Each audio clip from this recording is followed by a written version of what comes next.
ഇപ്പോൾ താങ്കളുമായി ബന്ധപ്പെട്ടുള്ള കമൻറ്റുകൾ വായിക്കാറുണ്ട് സോഷ്യൽ മീഡിയയിൽ. അതിലൊക്കെ കൂടുതലായിട്ടും വരുന്നൊരു കാര്യം, താങ്കളെ മുഷിപ്പിക്കാൻ വേണ്ടി ചോദിക്കുന്നതല്ല, അതിൽ വരുന്ന കാര്യം PMA സലാമിന് LDFുമായിട്ട് അങ്ങനെ പ്രശ്നമൊന്നുമില്ലല്ലോ, പ്രത്യേകിച്ച് CPMുമായിട്ട് വല്ല പ്രശ്നമൊന്നുമില്ല. അതുകൊണ്ട് പതുക്കെ പതുക്കെ മുസ്ലിം ലീഗിനെ LDF പാളയത്തിൽ എത്തിക്കുവാനുള്ള ഒരാൾ എന്നുള്ള രീതിയിൽ PMA സലാമിനെ അവതരിപ്പിച്ച് കാണുന്നുണ്ട്. അത് താങ്കളെ വിഷമിപ്പിക്കുന്നുണ്ടോ? അല്ല, LDFിൽ നിന്ന് പോകുന്ന ആളാണല്ലോ ഞാൻ. അതെ, അതുകൊണ്ടാണ്. എന്തിനാണ് ഞാൻ അങ്ങോട്ട് കൊണ്ടുപോകണം? അല്ല, അത് തന്നെയാണ് ചോദ്യം. മാത്രമല്ല, അവിടെ ഇരുന്ന ആളാണ്. മുസ്ലിം ലീഗിന്റെ സംഘടനാ സംവിധാനം അറിയുന്ന ഒരു മനുഷ്യനത് പറയില്ല.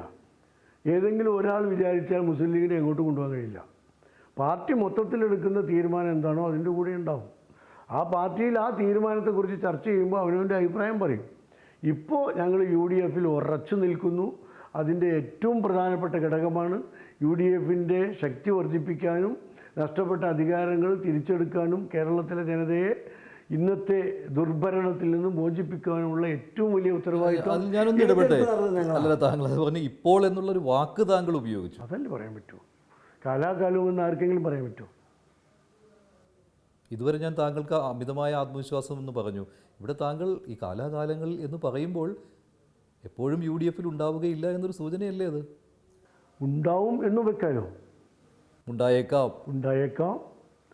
ഒക്കെ ഇപ്പോൾ നാളെ CPMും BJPയും തമ്മിൽ സഖ്യമാണ്, ഞങ്ങൾക്ക് എതിർക്കേണ്ടി വരില്ലേ? കോൺഗ്രസും BJPയും തമ്മിൽ സഖ്യമാണ്, ഞങ്ങൾക്ക് മാറേണ്ടി വരില്ലേ? ഒരു കാരണം നോക്കിയിരിക്കുകയാണ് മുസ്ലിം ലീഗ്. അല്ല, കാരണം ഉണ്ടായാൽ അതിന് ലീഗ് പ്രതികരിക്കും. ഇപ്പോൾ ഒരു കാരണവുമില്ല. ഇതുവരെ ഒരു കാരണം ഞങ്ങളെ പ്രസിഡന്റ് വ്യക്തമായിട്ട് പറഞ്ഞിട്ടുണ്ട്. പോകാതിരിക്കാൻ 1000 കാരണങ്ങളുണ്ട്, മുന്നണി മാറാതിരിക്കാൻ. പോകാൻ കാരണമായിട്ടില്ല. അത് ഞങ്ങളെ പ്രസിഡന്റ് തന്നെ പറഞ്ഞതാണ്. അദ്ദേഹത്തിൻ്റെ അഭിപ്രായമാണല്ലോ ഞങ്ങളുടെ പാർട്ടിയിലെ അവസാനത്തെ അഭിപ്രായം.